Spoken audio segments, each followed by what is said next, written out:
So, I was working on a different video, and this one particular part of it was gonna be about gangstalking. What I wanted to do with this one particular video, it seemed fun at the time, but after thinking about it a little bit, it kind of felt inappropriate.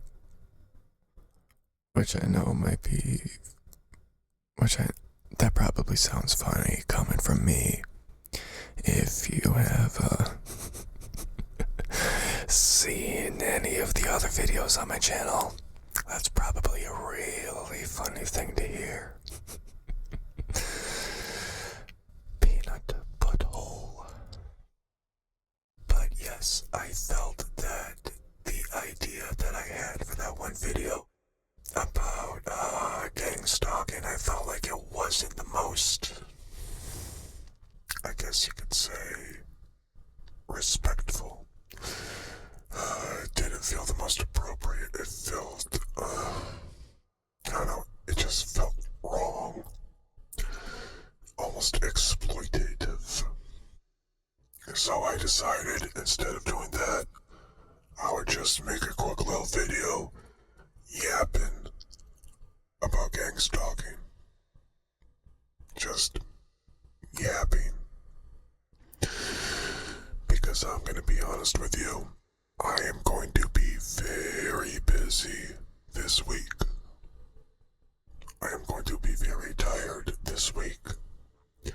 I have one video that I am going to be working on slowly in pieces throughout the course of this week. And I'll probably get that uploaded on Saturday, maybe. I'm gonna be very busy. So I figured for right now, I'll just chill, talk, yap. So, in case you don't know what gang stalking is, people report to be getting stalked by organizations of people, shadowy organizations of people who have very long reach and a deep grip on society. Everybody says something a little bit different about them. Nobody can really quite agree on them or their motives. But people who feel that they are being targeted by a stalking organization, they call themselves TIs, targeted individuals. And, people's experiences, they can range from, just people staring at them, making weirdly synchronized comments. It could be small things like cars honking their horn outside at night, or it can be as intense as being attacked by lasers and direct energy weapons. Having microchips or some sort of technology that tracks or controls these people. Having technology implanted surgically inside of them. Now, here's the thing. A lot of these people also happen to have some sort of mental health issues. But here's the real catch, though. here's where the plot thickens. A lot. Even though there's many people in the Gangstalking targeted individual community, even though there's a lot of people in that community with mental health problems,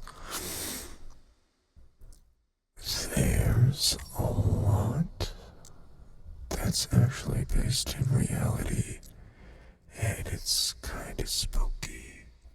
Like, on one hand, I want to say Gangstalking isn't real. On the other hand, I want to say, yeah, it is real. See, government organizations have stalked people in the past. Martin Luther King Jr., John F. Kennedy, just to name a few. And you know, people talk about certain pieces of technology that get implanted inside of them for the purposes of tracking and controlling thoughts, emotions, actions, maybe cause a disease. And at face value, that does sound crazy. But then you remember, oh wait, humans put tracking chips in animals all the time. Like, we do that constantly. And at the same time, there have been so many scientists that have implanted microchips into the brains of animals and have literally controlled their physical movements. These technologies are very real. Very real. And when you live in a world where you have a certain tech company giant saying that he wants to put microchips in people's brains, well, you know, in a world where these technologies exist, in a world where the government has done extremely horrific things, in a world where we can turn living creatures into pretty much remote control toys, as sick as that is, you gotta wonder.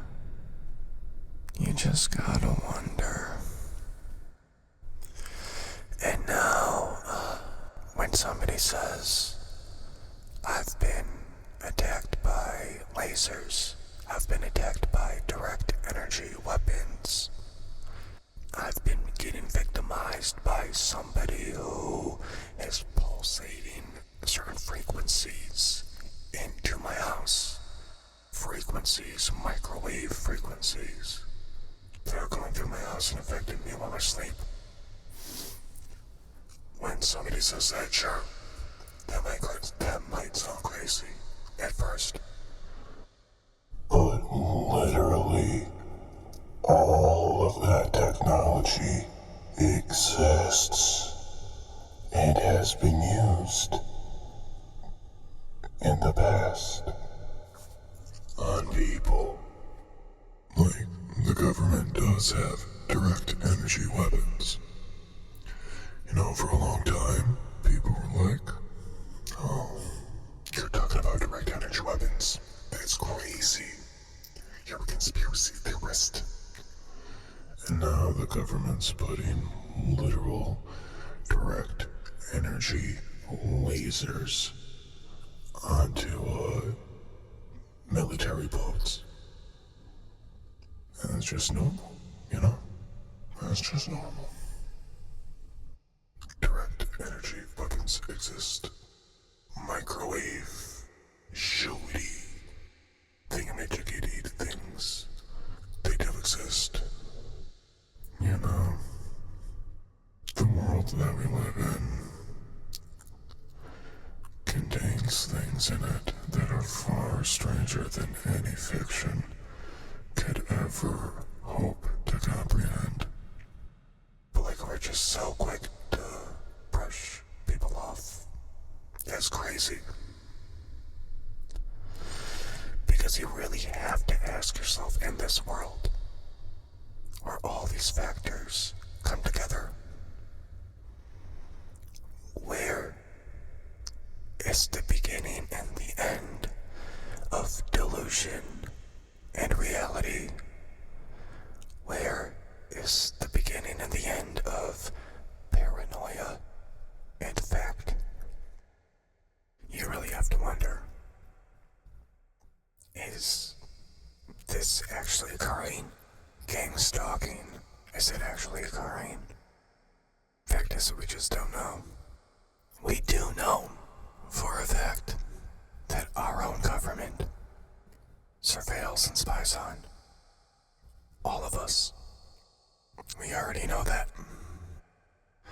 We already know that the government has committed horrific atrocities against their own people. Us. Tuskegee. Sea spray. Paperclip. Northwoods.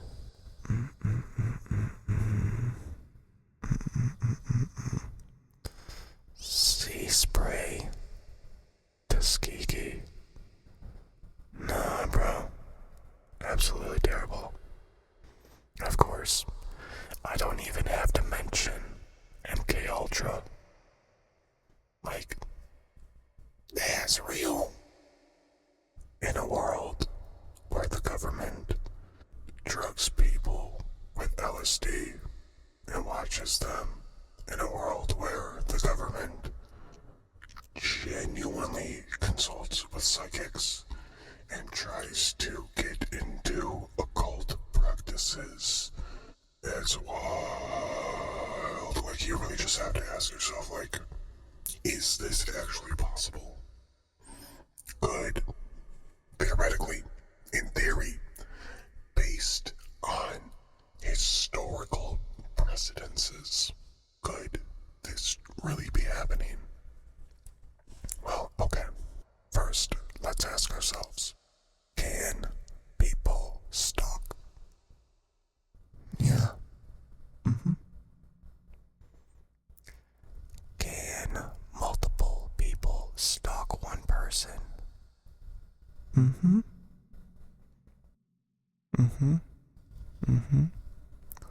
Okay. Now, has the government ever spied on, followed, stalked, harassed anybody?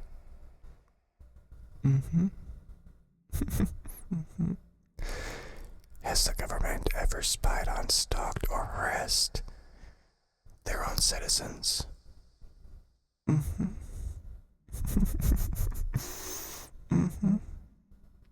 Okay. Do crazy technologies exist that can control people or cause people harm?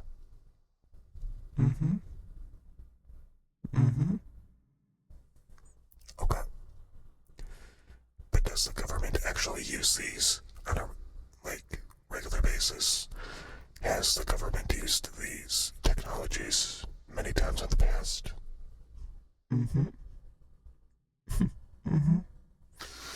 Okay. Well, based on historical precedents and current modern fact, it is entirely possible that there are shady shadow agencies that are following people, stalking hacking them, experimenting on them, implanting things into them. It is entirely possible for that to be happening. Now, if it's possible, could it happen? Yeah, it could. I mean, look at Guantanamo Bay. Look at all of the, police black sites where people were being arrested, held, interrogated.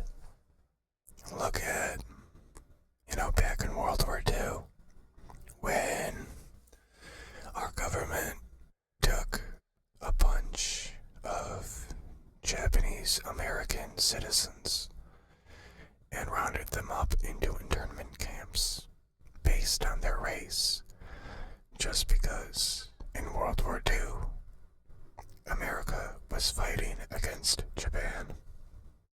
Yeah, it is entirely possible, and it could happen. And very similar things have happened in the past, many times. No, we should never be too quick to jump to conclusions. We should never be so quick to jump to conclusions. Because, frankly, we just don't know enough. We obviously should not believe anything and everything that anyone and everyone tells us. We should look into things. We should consider all the factors that are relevant. And mental health is an extremely relevant factor. When somebody says that they are experiencing these traumatizing things, and sometimes life-threatening things, when somebody's saying that they're experiencing these things, we should first and foremost lend sympathy, lend empathy, understand who this person is, understand how they're feeling.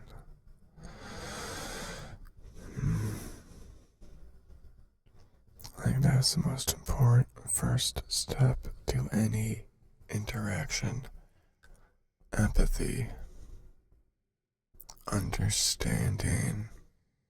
When people say these things, lend them sympathy and understanding to the best of our abilities.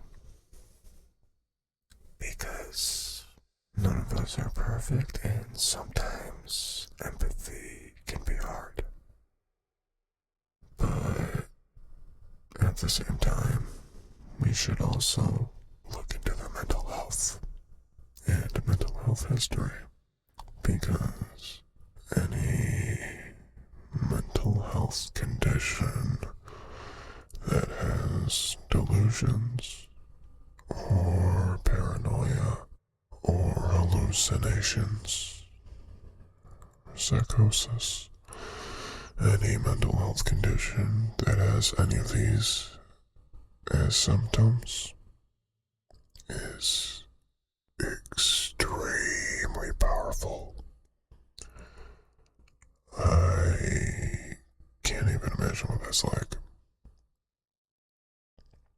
I've dealt with really bad paranoia and anxiety before. I know how terrible that can be. When I was younger, I used to have really bad paranoia, but that might actually be a topic for another video. I don't know though. Maybe I'll write that down in my notes right now. I used to have really bad anxiety, but still I'm grateful that I don't experience any of those other conditions.